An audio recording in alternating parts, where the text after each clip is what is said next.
je o víkendu mimořádně zpřístupněn také zámek v Červené Poříčí nebo kostel v Semněvicích. Víc informací má naše západočeská zpravodajka Klára Fajtová. Kláro, hezké odpoledne, je o prohlídky zájem?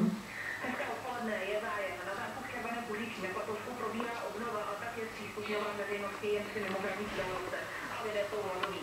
Červené Poříčí je památkou, která je výjimečnou ukázkou stylu slavské renesanse. Dnes prohlídky odstartovaly v 9 hodin a potrvají do 16. hodiny. 17 hodin pak začíná koncert skupiny Colbrio.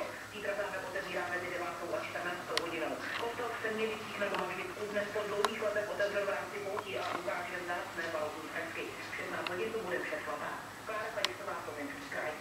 Herci Veronika Žilková a Martin Stropnický už jsou manželé.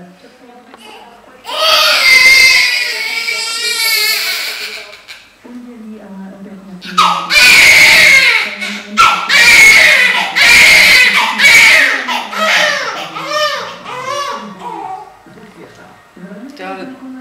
žen udělal sexuální